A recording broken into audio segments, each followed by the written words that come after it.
아침, 안개인지 물인지 모를 정도로 안개가 아직 물과 어우러져 있을 때 사공우마는 오늘 하루도 넓고 고요한 강을 건너기 위해 자신의 배를 준비했다.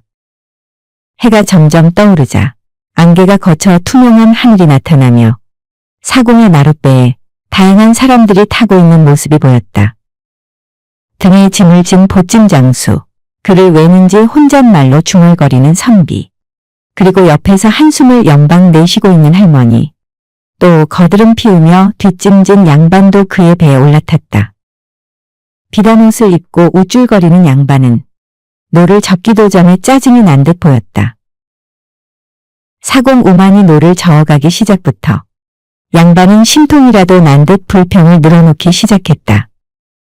해는 좀 뜨거웠고 배는 좀 작았고 강물은 좀 느린 것 같아 조바심이 났던 양반은 시시각각 지날 때마다 동동거리며 사공에게 쏘아 붙였다. 노를 더 빨리 젓지 못하겠어? 나는 중요한 일이 있는데 당신 배가 느려서 내 시간이 낭비되고 있지 않소? 까다로운 사람들을 상대하는 데 익숙한 사공우마는 침착함을 유지하며 노 젓기를 열심히 이어갔다. 그러나 양반의 화는 더욱 거세질 뿐이었다. 어느 순간 발끈한 그는 옆에 있는 보찜을 발로 찼다. 그러자 보찜 장수는 화들짝 놀라며 짐을 끌어안았다. 뱃삭은 받아먹으면서 이게 무슨 수작이야? 너희 뱃사공들은 다 똑같아. 게으르고 무능해. 사공우만의 인내심은 바닥이 났지만 그는 입을 다물고 있었다. 그는 양반과 논쟁하는 것보다 묵묵히 있는 것이 낫다는 것을 잘 알기 때문이다. 드디어 배가 나루터에 다다르자 양반은 급히 서두르다 젖은 널방지에 미끄러지며 얕은 물로 발이 빠져 그대로 엎어졌다. 옷이 흠뻑 젖고 망신을 당한 양반은 사공의 잘못이라는 듯 한참을 노려보더니 돌아섰다. 사공은 씁쓸하게 다시 노를 저어 다른 사람들을 내려줄 다음 나루터로 가면서 생각했다. 강은 아무리 오만한 사람이라도 겸손하게 만들어버리는 힘이 있구나.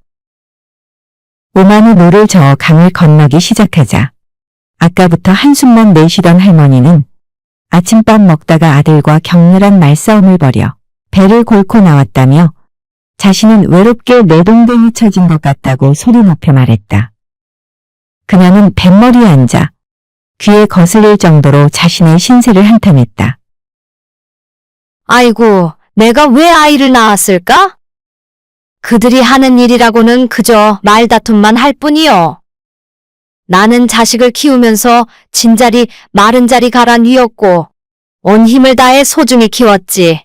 그런데 이제는 다 컸다고 사소한 일로도 나한테 대들어. 아침엔 머리카락으로 소란스러웠지요. 나는 항상 젊은이는 머리를 단정하게 유지해야 한다고 말하는데 하지만 아니야. 아들은 마치 떠돌이 시인처럼 길고 거칠게 길러야 한다고 주장해요. 이게 뭐 한양에서 많이 하는 머리라면서 말이요. 상상할 수 있겠어요? 그걸 내가 이해를 못한다고 화까지 내자노? 또 나는 밤에 여우들이 접근하지 못하도록 닭장문을 닫으라고 그에게 수십 번이나 말하지요. 하지만 그는 항상 시를 써야 한다나 뭐 자기 꿈은 시인이라나 하면서 정신이 딴 데 가 있어요. 바로 보름 전에 아들이 부주의해 암탉 3마리를 잃지 않았겠소? 그래서 내가 식량을 지켜야 하는 실용적인 게 우선이라니까. 뭐 간섭하지 말라고? 꿈이 더 중요하다고. 자신의 꿈 이야기를 들어주지 않는다고 되레 화를 내니. 아이고 속상해. 비록 노를 젓지만 실제로는 학식이 있었던 사공은 할머니의 푸념에 웃음을 짓지 않을 수 없었다. 한 손으로 노를 저으며 그는 할머니를 향해 말했다. 할머니, 아들과 말다툼하는 것은 할머니가 아들에게 그의 의견과 생각을 갖도록 길러준 때문 아닐까요? 정말 잘 키웠다는 것을 할머니에게 알려주는 거라고요. 할머니는 호기심 어린 눈으로 사공을 바라보며 훌쩍거렸다. 아, 그래요? 내가 아들을 잘 키웠다고요? 물론 그렇긴 하지만 그런데 사공은 왜 그런 말을 하는 거요? 네, 만약에 아드님이 자신의 의견이나 주장이 없었다면 그는 꼭두각시였을 것이고 또 누가 꼭두각시와 논쟁을 하고 싶어 할까요? 꼭두각시는 절대 반박하지도 않으며 고개만 끄덕이고 말을 잘 듣지요. 옆자리에 앉은 사람이 껄껄 웃었다. 할머니도 웃다가 말고 꺼림칙한 미소로 바뀌며 말했다. 사공 말도 일리가 있어. 하지만 그래도 내 마음은 아프고 속상해. 나를 더 이상 존중하지 않거나 내 말을 무시해버릴까봐 두려워. 사공은 꾸준히 노를 저으며 고개를 끄덕였다. 물론 그래요, 할머니. 하지만 이런 식으로 생각해 보세요. 아들이 말할 때 방해하지 말고 그의 말을 들어주면서 우리 아들이 그럴 수 있겠구나 하면서 경청해 보세요. 서로 존중하는 것을 쌓아나가야 한다고 생각합니다. 할머니가 아들을 사랑하는 마음과 인내심만 있으면 아들의 말을 끊지 말고 끝까지 들어주는 정도는 분명히 해낼 수 있어요. 그러면 두 사람 다 더 가까워지고 서로를 더 이해할 수 있는 기회가 될 수 있어요. 그리고 할머니는 그 순간에 상처가 되는 말을 한 아들을 용서하세요. 그리고 어쩌면 언젠가 아들은 꿈과 실용적인 것에 균형을 맞추는 법을 배울 거예요. 할머니는 한숨을 내쉬었지만 표정은 누그러져 있었다. 사공의 말을 들으니 기분이 좀 나아졌네. 훈장님한테보다 더 훈계받은 것 같네 그려. 사공은 노를 계속 저으며 말했다. 아, 할머니, 저는 원래 뱃사공은 아니었어요. 저는 훌륭한 유생들 밑에서 공부한 적이 있었습니다. 하지만 저는 이 강에서 어떤 책보다 더 많은 지혜를 발견했어요. 장애물에도 불구하고 강물이 흘러 물길을 만드는 것처럼 우리는 계속 움직이고 적응하고 때로는 이 모든 것을 다 넘어 길을 만들지요. 다 방법을 찾으면 길이 있더라고요. 할머니는 이제 편안한 미소를 지으며 화답했다. 사공은 지혜가 있구려. 젊은이의 조언은 나에게 희망을 주었어. 나는 사공의 말을 진심으로 받아들이고 열린 마음으로 아들에게 다가가기 위해 애써 볼 생각이요. 나루터에 도착했을 때 할머니의 몸과 마음은 한결 가벼워져 보였다. 친절한 사공한테 들은 이야기로 할머니는 큰 걱정이 덜어진 것이다. 내일 사공의 나루터에는 웃음과 사랑이 강물처럼 자유롭게 흘러서 그와 함께 배를 탄 사람들은 좋은 기억을 갖고 내린다. 자신이 그 양반처럼 심통만 부리지 않는다면 말이다. 이른 아침 쌀쌀한 날씨로 초겨울이 곧 닥칠 기세인 듯한 어느 날이었다. 노총각 뱃사공 우마는 오늘 하루도 자신의 나룻배로 새로운 얼굴과 새로운 이야기들로 꽃피울 준비를 했다. 오늘 배에는 선비와 노인이 탔고 뒤이어 소박해 보이는 여인이 보따리를 품에 꼭 끌어안고 배에 올랐다. 사공이 외쳤다.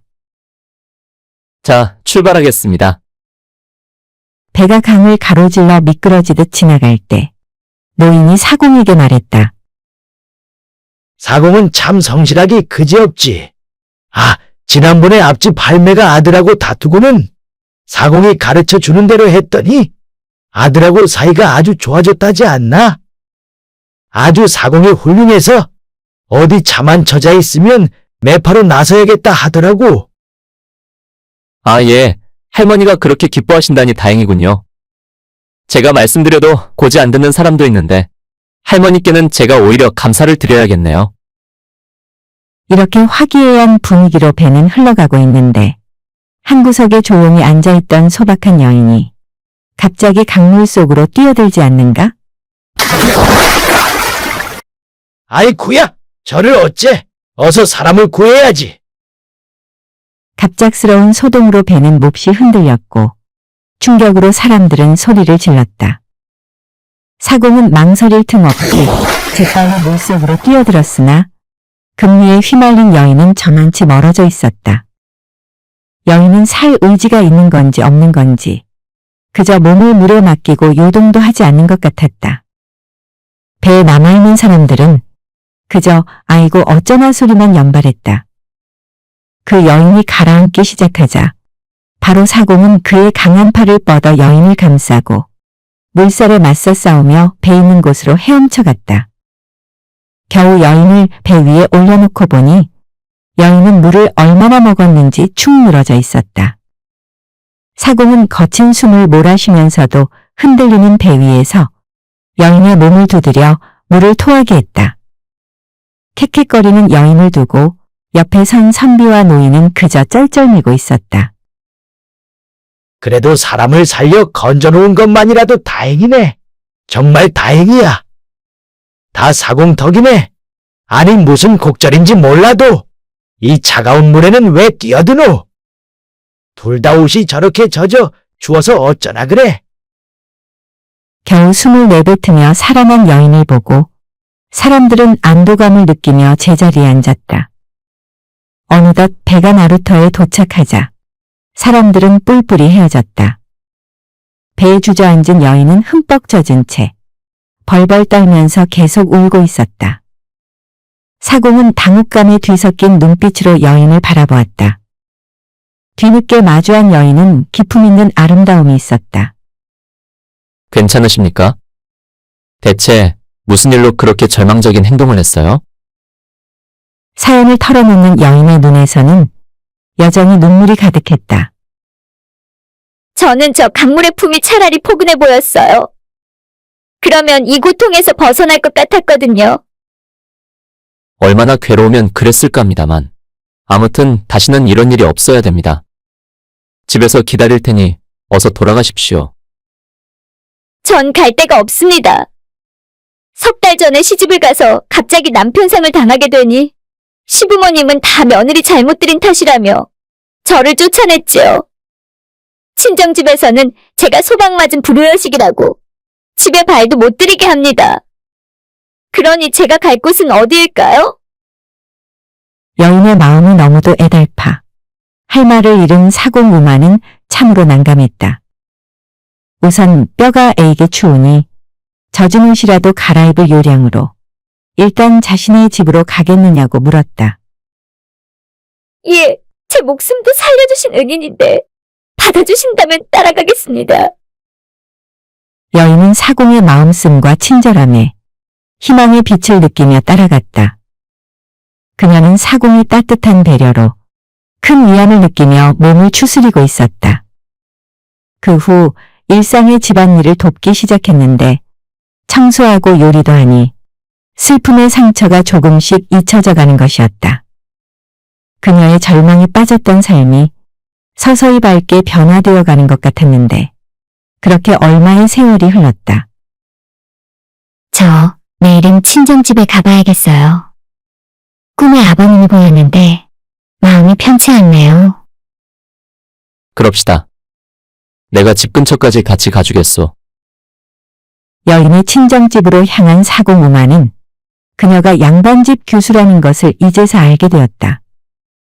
커다란 솥을 때문에 하인들이 여럿인 집안으로 여인을 들여보내고 난 우만이는 담장 뒤에서 초조하게 기다렸다. 한참 후 여인이 나와서 말했다. 아버님이 당신을 보고 싶어해요. 우리 같이 들어가서 어서 인사 올려요. 그리하여 사공우마는 여인의 친정집에 들어가서 큰 절을 올려 인사드렸다. 여인의 부모님은 연방 고맙다는 말을 하며 사공 손을 잡고 놓지 않았다. 혼인을 허락받은 사공과 여인은 서로 천생연분으로 만나게 되어 자손도 여럿 두고 행복하게 잘 살았다고 한다. 소박한 일인 사공으로 살아가면서도 늘 남들에게 관심을 갖고 같이 공감하며 살던 인정 많은 노총각 우마니에게 하늘에서 복을 내렸다는 옛날 이야기였습니다. 지금까지 이 이야기 잘 들어주셔서 감사합니다. 구독과 좋아요, 댓글은 이야기 고수에게 큰 힘이 됩니다. 사랑합니다. 그리고 고맙습니다.